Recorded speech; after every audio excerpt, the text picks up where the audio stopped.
and welcome to Real Nurse Stories. Today I'm interviewing Wes. Wes is a registered nurse who's working in an emergency department, and he's currently working in the Resus area. He works in Logan in Brisbane, Australia. Hi Wes, and welcome to the show this morning. Hi Eva, thank you for having me. You're very welcome, Wes. You're very welcome. So we're going to talk a little bit about your journey into nursing this morning. So if I can just start right at the beginning of your journey, and maybe if you would like to share just kind of how you got into nursing. Yeah, definitely. So it's kind of it's an interesting story, actually, not a long story, an interesting story. I initially started my uni degree in business, focusing on marketing and human resources. And unfortunately, at the time, the only course available to me was 3 years of accounting, and then your fourth year was an elective year where you got to specialize in those areas. And 2 years in, I realized I hated numbers and it was not for me. So that was very interesting. And at the time, I was working in a radiology clinic, and one of the guys there said, "Why don't you become a radiographer?"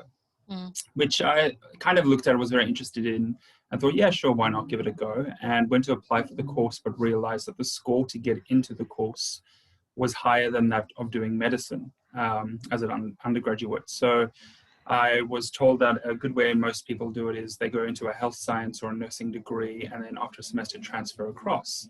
I thought, well, okay, well, my grades allowed me to apply for nursing, and I got into nursing, and after the first semester I realized that's what I wanted to do. And that's what I did. So it was more by accident than by planning, really. Oh, it was a major accident, but an accident that I've grown to love. Yeah, oh, that's great. What was it that kind of, when you started your nursing, what was it that made you think, oh, this is really what I want to do? Oh, that's a good question. I don't know. I think it was just learning about everything, and I've always been more science inclined. And it was very fascinating to learn the basic anatomy, and then we got into the medications, and I just think I was hooked from that. And then getting to learn how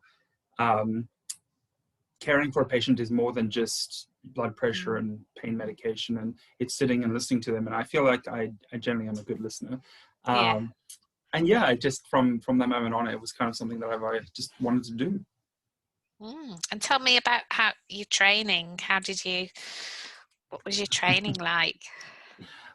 So training was interesting. I started initially. I lived in Adelaide, so you may hear I have a bit of an accent. I'm from South Africa originally, but immigrated to Australia, and then we moved to Adelaide, and I started my degree there. And halfway through second year, life happens, and I split up with my partner then, and wasn't sure what was going on. So deferred for a year, moved to Brisbane, deferred for a second year, and then restarted again from the very beginning. So kind of it's been 5 years of nursing instead of the normal 3. Yeah. But yeah, it's been very interesting. So you qualified as a nurse and then went into graduate program? Yes, so that happens. So graduated at the end of 2018, and unfortunately wasn't very successful in getting a graduate position off the bat, like most students do. And then I'm a big user of the LinkedIn app. So Tracy Churchill, who at the time was the NUM of Logan, had connected with me. So I had previously, as a student, had a placement there and got a recommendation for some of the things I was doing there. So I emailed her asking if I could have a chat or pick her brain about what she looks for in hiring people or nurses, and how I could one day possibly come work there. So she set up a meeting, and I turned up. I treated it as an interview, even though it was an informal chat. And she said graduate positions were filled, unfortunately, but see how we could go, possibly have an interview, and maybe do some backfill for any maternity leave or something like that. And I was like very excited by that, because trying to get into the nursing profession as a student is very hard. You don't have your 12 months basic knowledge, and not a lot of people invest in students unless you've done your graduate. And then she, yeah, sent me an email saying I have an interview time, turned up, and turned out it was for a graduate position because they gained extra funding. So Yeah. I was very lucky in that sense. I got it in a non-normal way through the graduate portal they do here in Australia. Yeah. But yeah, it was amazing. It was one of the biggest cohort intakes they had. It was 21 graduate nurses for that year for Gosh. 2019. So Because yeah. it's very challenging. I know certainly here in Perth, Western Australia, there are always more grads than there are grad places, and I know that it's a real source of anxiety really when you've completed your training and then there's this mad scrabble to get a grad place. Mm. And just an observation from, because I coach for the Australian College of Nursing, and I do some work with students who are looking for grad places, and one of the things that I've noticed is they don't always seem to have access to the right information and support. So things like their CVs, exactly what you've just described, really. So who to connect with, how to really increase your chances of success, I think is a common problem. And I just wonder whether that was your experience, whether you felt prepared for what you needed to do as a grad. Well, I'm conflicted on that subject a little bit. So uni prepares you to a point, I feel, Mm, and I feel they do the best they do, but there is a big thing where they accept everyone in. I remember as I was graduating, the first years coming on, there were about 500 first years or something, and that's for one institute, one mm, campus alone. I think we've got several different unis that offer nursing, and it's right. They don't offer. You get told your graduate portal opens at this stage. You need to fill out the application, do your CV, get your recommendations, get your reference lists all sorted. But no mm. one really shows you the template, the format, what they're No. looking for. And that's kind of, you are scrambling to speak to nurses you're on placement with, or if you know someone who works with resumes or Yeah. outsourcing those skills kind of thing. And then also connecting with people and asking them what they're actually looking for. Interview prepping is a big thing as well. I don't Mm, think a lot of education is given to students who are going for their graduate interview. mm, And I do a number of different articles of different experiences I've had throughout my grad year, and I usually say to any students I'm working with, there's usually like a flow of how interviews work, especially for graduate interviews. And if you follow that formula, you're generally going to do yourself well. But mm, I don't think there's a lot of information out there or support out there without mm, you having to go and seek it offered to students, especially who are kind of like, okay, you didn't get the first round offer and now you're mm, um, effectively waiting another year for the new graduate portal to open. mm, You're competing with a new set of people on top of the people who also didn't get it the mm, previous year. mm. It's certainly a challenge, I think, to actually get a Yeah. place, and I think that's generally across all the states in Australia. I just want to come back to something that you talked about there about how you use LinkedIn to connect, and I know that Tracy and Emma Vasulis are both kind of being very proactive on LinkedIn in that space around asking questions, about why nurses don't use LinkedIn so much. And just want to explore that a little bit more from your perspective, because you mentioned how you made those connections and that enabled you to get a grad place. But kind of your experience of LinkedIn, what do you predominantly use LinkedIn for? Um, so I, being the youth that I am, um, am on all platforms of social media: Instagram, Yeah. Facebook, LinkedIn, whatever. But LinkedIn is different in a sense from your Facebook and your Instagram, and I find that one, it offers you an opportunity to connect with people in the same field you want to work in. You may not necessarily be working in that yet. I was an AIN before I became a nurse, so for me it was good to connect with other nurses, kind of pick their brain, especially if they worked in that area that I was kind of interested in going into work for. Um, and then it also, in a sense, you get, it's a two-part thing. So I guess you get to connect with people in areas you want to go in, as I previously said. But going back to my situation, it was good to have a direct line with a num who, it wasn't an email you had to get off of someone as a student. It wasn't, you kind of had been able to look at their profile, they can look at your profile and kind of connect on a somewhat personal level without it being an informal level. Sorry, I should probably say that. Yeah. Connect on an informal level and be able to have that chat where you're not feeling like you're taking up their time, you're not an inconvenience, and you're asking questions that you would either to be afraid or wouldn't have time to ask when you're on placement. And then you have to try and find time of either going back to the placement or trying to find this person's email through other forms. It becomes tedious. I think LinkedIn offers that good connection to get that sorted very quickly. And why do you think it is that perhaps there is some, or are some reservations from nurses in using LinkedIn? Because certainly my experience of talking to nurses, and I do talk with a lot, Facebook, Instagram, not so much Twitter, that depends on the person, but there's not many nurses, certainly in my kind of immediate circle that I know, use LinkedIn. And I just wonder why that is, because there are benefits, as you've described there, of connecting with the right person, especially if you don't have a name or somebody who can introduce you. It's a really good way of doing that. But I just wonder. Definitely. I think it comes down to our profession in itself. We are always taught that patient confidentiality is the foremost thing on our list. And I guess the profession itself, it's not like working in an office or a more business-like model. With nursing, you are kind of, what's the word I'm looking for? You kind of need to be sensitive of what you're sharing or what you're discussing.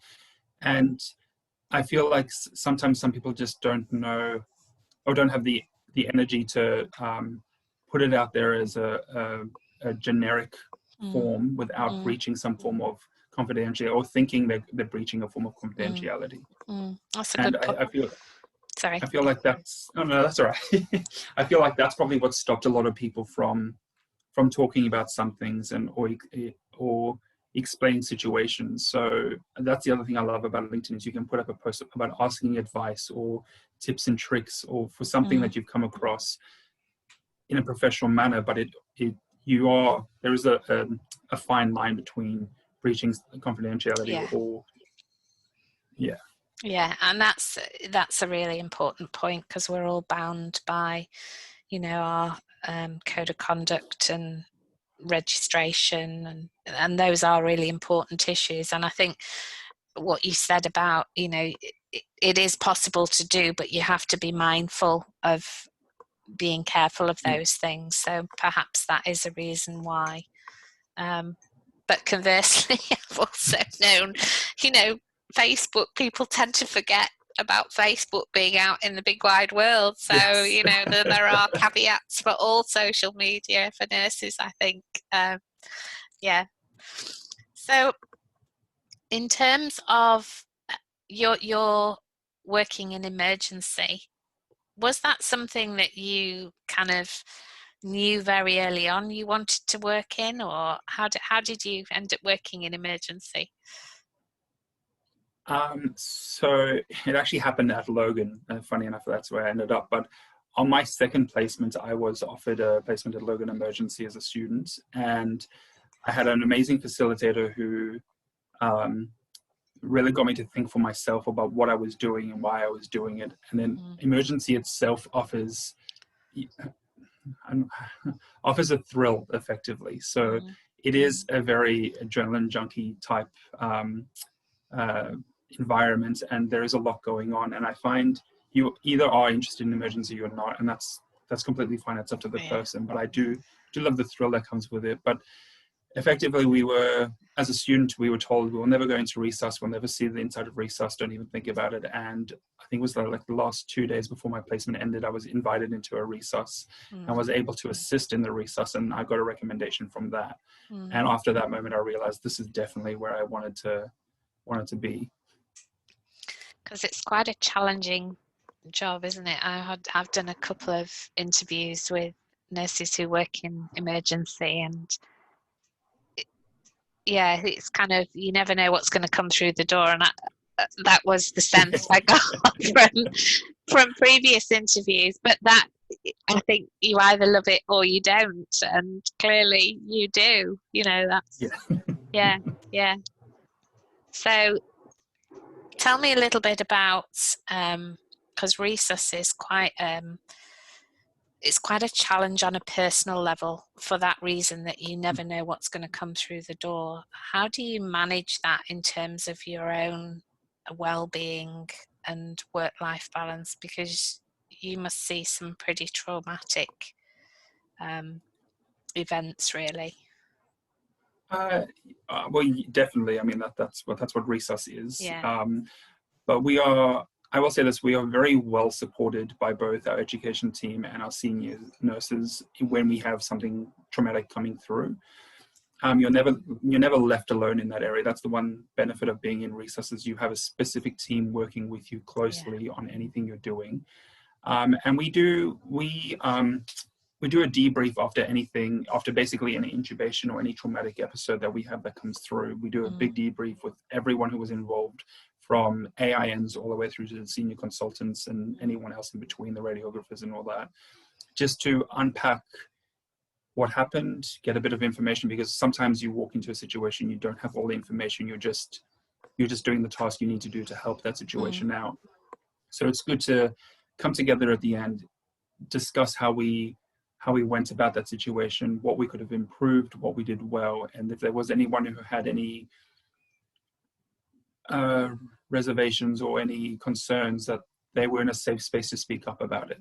I think that really helps, because you know that you're not dealing with the situation as nursing. You would know, you walk into one room, you have to do something, it could be quite upsetting, and then you have to put on a smile and walk into the next room so no one's really catching on. But it's good to have that debrief at the end that really kind of puts you at ease and allows you to say what you want to say in a safe environment, to know that you have that support to follow up with after as well. And how do you kind of manage personally some of those difficult situations? I know that you described there the debrief, but what kind of routines or practices do you use to kind of look after you when you work in that kind of an environment? A lot of wine.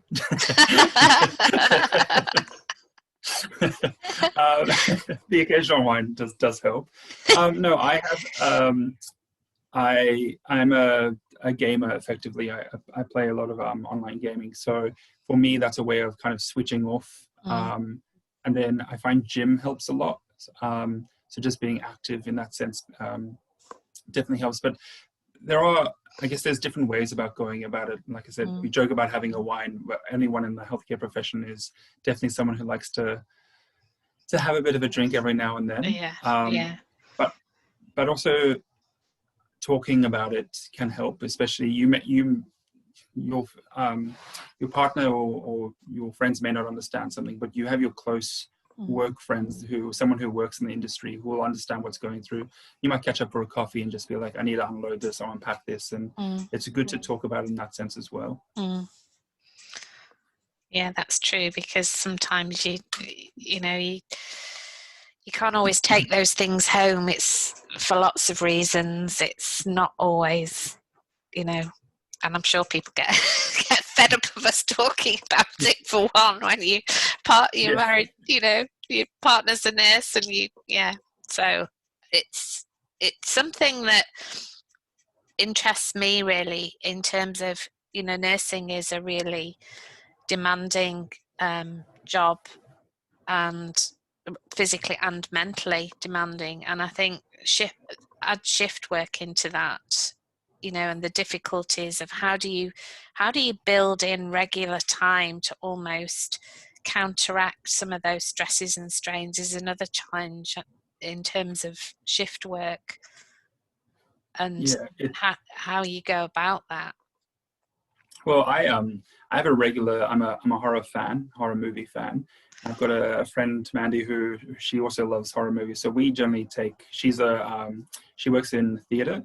So it usually takes about a month to 2 months to plan one night that we can get our rosters to link up, that we both have the same day off and the same following day off. And but those it's good because it's something you look forward to. I know it's something that when we catch up, it's a debrief we're going to have, both from both sides. So we're unloading if we are having anything that we've got concerns about or feelings about. And I find that really helps. In other senses, though, you're right. Shift work, you miss out on social events, family events, and you have to adjust those things with it. But I also say it's not something new. We were told from the first year of nursing as a student that this will be part of our life, and you understand that as well. So you kind of make it work how you have to.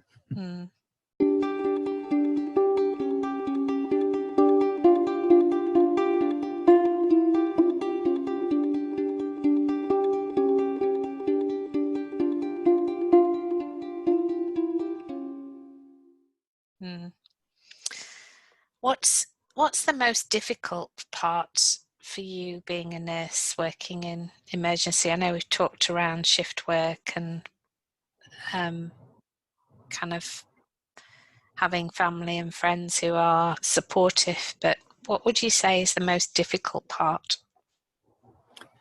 I think, shift work is definitely up there, but it's probably when you've had a really bad day, and it's not that anyone who doesn't work in healthcare won't understand, but it's like talking to a friend who works in the office, and their issue for the day is someone hasn't put through an account properly, or they've got to chase someone for that, and you're like, okay, in contrast, that is nothing to compare to the fact that you've witnessed someone have a miscarriage, and it was their first pregnancy, or like something on that level. And obviously everyone has their own bad days and their own levels of it, but I think that can sometimes be the worst part of it, is not being able to unload that, or unpack that with someone who doesn't get it. Yeah. It's good to be able to have those opportunities to be able to do that, isn't it? And then when you don't, and I think that's also very person dependent. I think some people, you sound like you've got kind of a really good system for support, and through your networks, not everybody kind of does, and that's where the vulnerabilities lie in terms of how resilient or not someone is to be able to deal with that. I think having the awareness of how you do that is really important. Yeah. Definitely. I would agree to that, yeah. Yeah. So do you think you'll always work in ED, Wes? That's the $1 million question. Well, I would love to always work in ED, but as you would know, the nursing profession isn't just a one-trick pony. Yeah. I love ED. I love the idea of ED and what it has to offer. I do, however, love the idea of expanding my skill set and knowledge to either work in a more trauma setting, a higher trauma setting, or like retrievals, which is still a critical care-based area. But at the moment, I'm just trying to get through Resus and go from there. Well, that's a good aspiration to have, I think. There's lots of opportunity there, certainly. Yes. Yeah. Can you share with me a challenging time in your career, Wes, and what you learned as a result of that challenge? Yeah, sure. Obviously being ED, there's many challenges. The biggest one, I think, is personalities.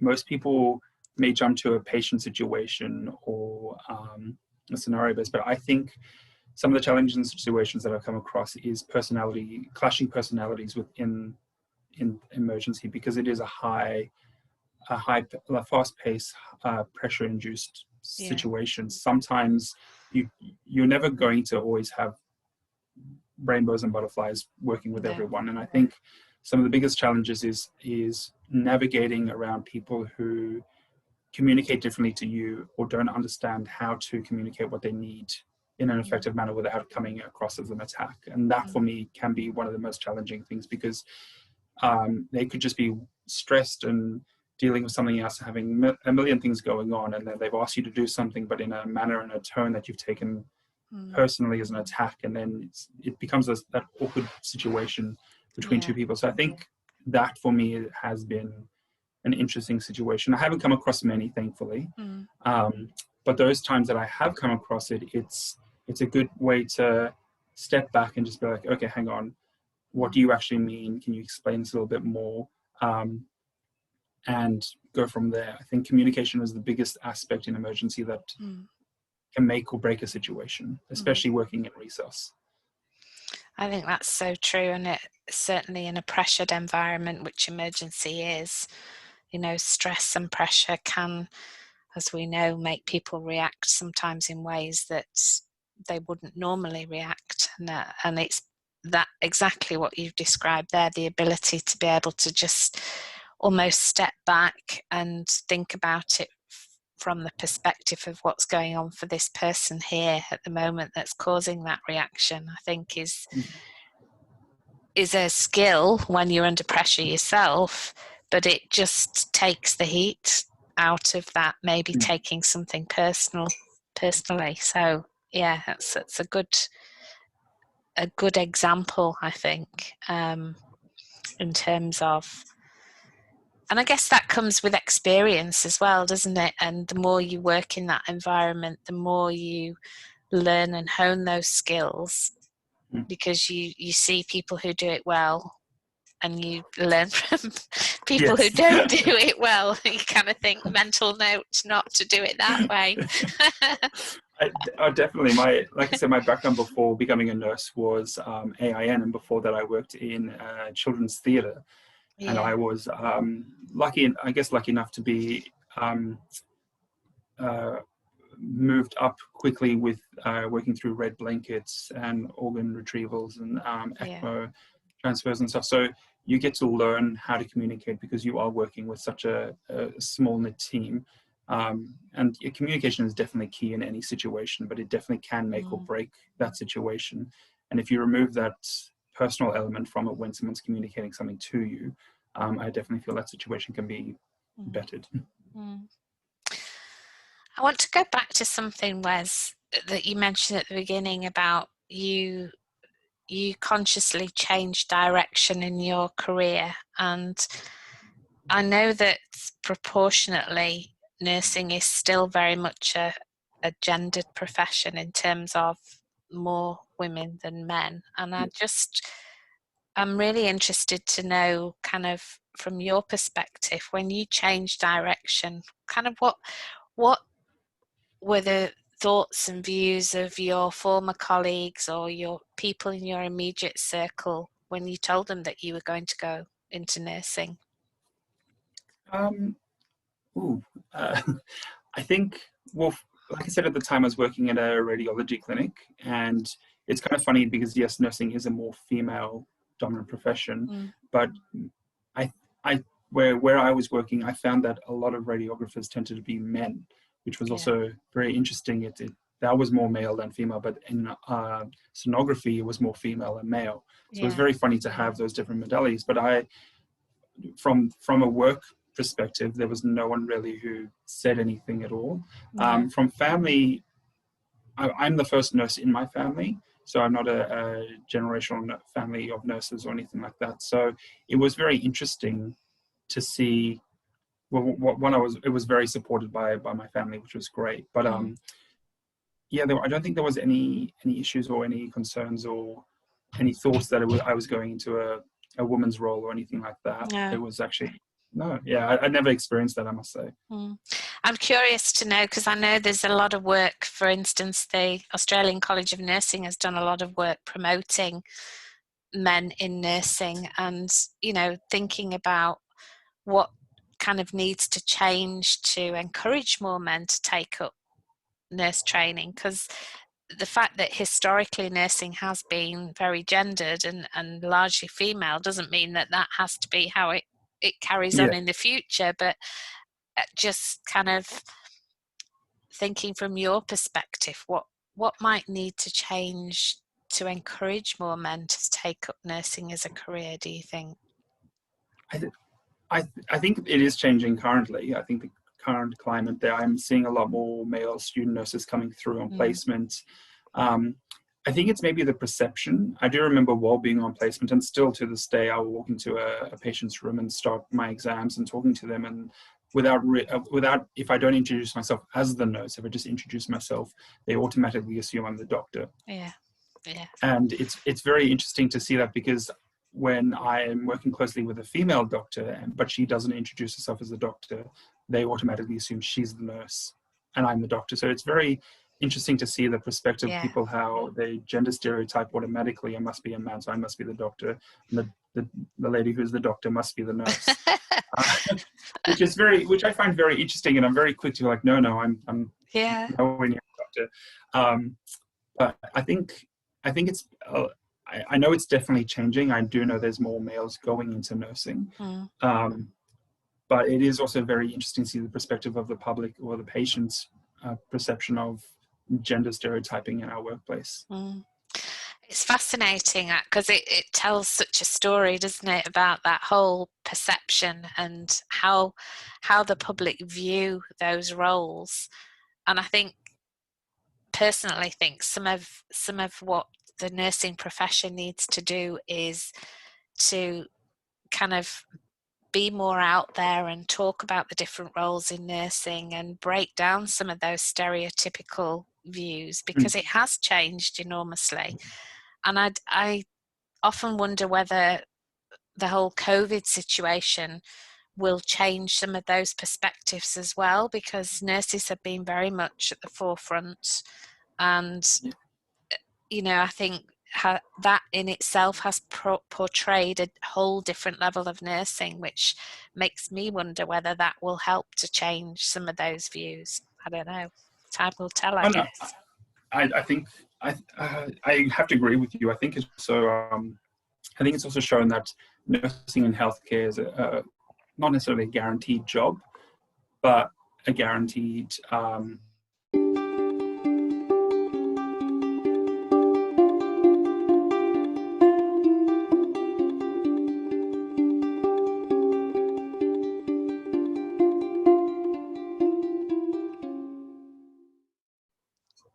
Okay.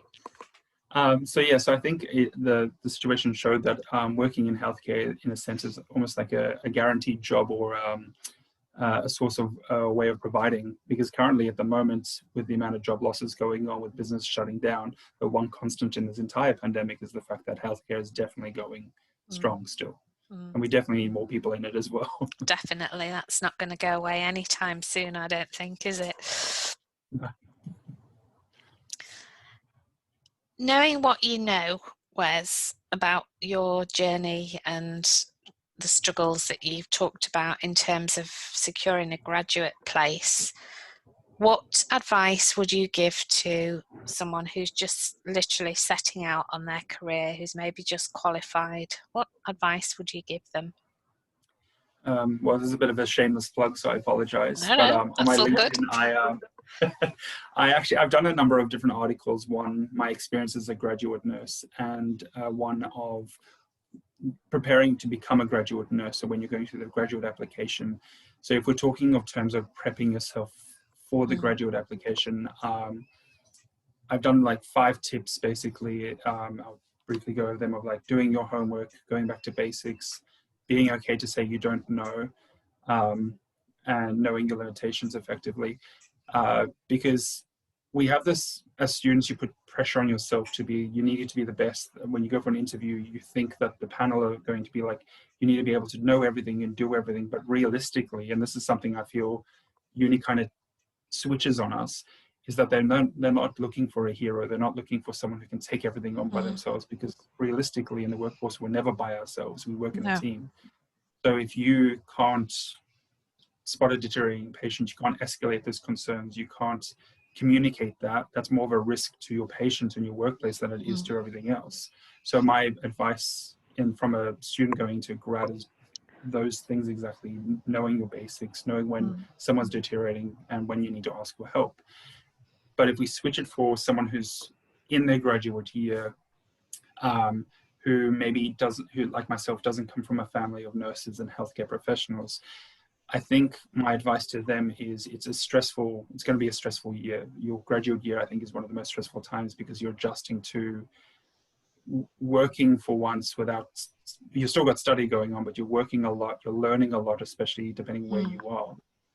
Is that taking the time for yourself to allow yourself to keep job and life separate effectively, to be able to go to work, do your job, come home and still enjoy the time that you have and not stressing about what you're doing tomorrow, what you've still got to do. I think that is the best way of managing your graduate year, I found personally. That's really good advice, because I think so many nurses who are coming to the end of their training really stress about the whole grad process. And I think you're so right, because it's almost the pressure to perform and convince people that you know what you're doing, when actually, fundamentally, when you're being interviewed, the big question is this person going to practice safely? Do they know the limitations and know how to escalate? And those are the really important things that, you know, if you don't know about that, and it's common sense in it, you talk to people and they can tell you that, but in an interview setting, it's almost like I have to convince this person that I know all these things. And it's, I do think it's extremely hard for grads to, in a very competitive environment, to be able to pitch it at that level that's going to get you over the line. And I think the articles that you've written, Wes, are really, really helpful. I know I've shared one with a couple of my students who, you know, they come to me asking me these questions. How do I do this? How do I write? What, you know, and I feel for them, because I think there needs to be more of that, and anything that we can do in that space that can help people to kind of get into that right space and be prepared, I think is the word I'm looking for how to approach the interview, how to approach your CV, is just something that I don't think is focused on enough. And it's almost, when we're almost setting them up to fail, really, by not addressing that. Is that's just my personal thought. So I think it's I know, I have to agree with you. I remember in my final year of uni, there was a subject that was effectively tailored to the graduate process. But instead of allowing or educating us on how to set up a resume and set up a CV and do the graduate portal, it was more of critiquing other people's resume, like a standard resume of like, oh, was this so I feel like if it was switched to me, like, submit your resume and let's work through it together in class or something like that to build that portfolio. I feel like that would set students up better than giving them the idea of, you have the set date, you've got a month to get everything in, and good luck, effectively. And I also don't think we learn or take some of the key messages from other industries, you know, the business world, and how they kind of view CVs. I think we haven't moved along there, and it's a skill to be able to condense all your experience into a CV. And I think when you're just starting out, it's even the roles that you've had before you were a nurse bring value to where you are. And, you know, anything that you've done that's a voluntary experience, all of that is the sum total of the person you are when you're applying. And again, exactly. you know, we don't talk about how that can be used in a helpful way. So I think the articles that you share on LinkedIn are really, really helpful for grads, Wes. And I think certainly I'll be pointing a few of my students to your posts, because I just think that's great, and we need more of that. We definitely need more of that. One of the last questions that I want to ask you, Wes, and I know that you're very kind of young in your career, so to speak, but what would you most like to be remembered for in your career as a nurse?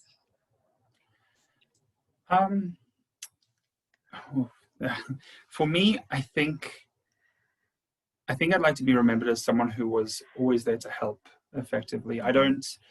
I recently did a interview for another podcast group, Podned, who were looking at leadership. So I definitely don't consider myself to be a leader, especially so young in my career.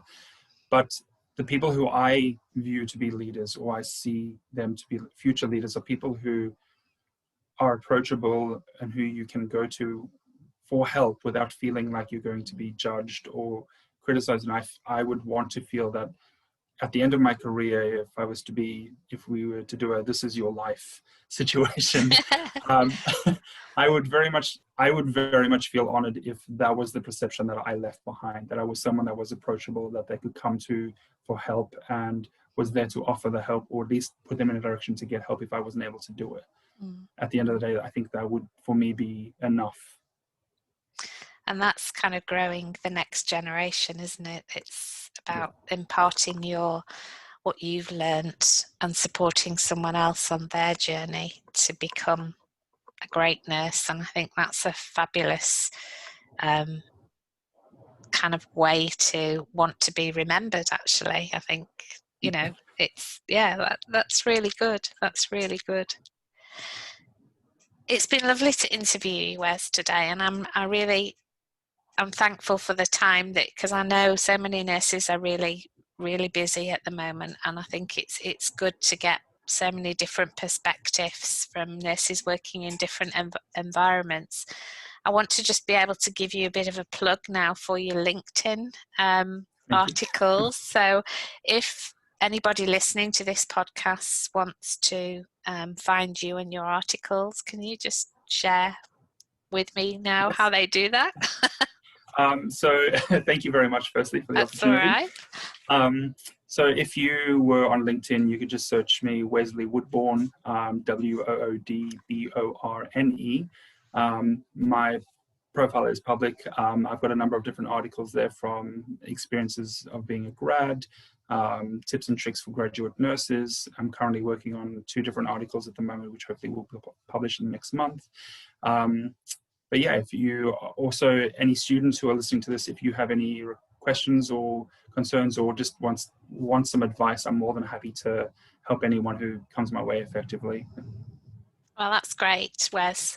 And thanks very much for being interviewed today. It's been great to talk to you, and a fascinating journey into nursing. Thank you very much.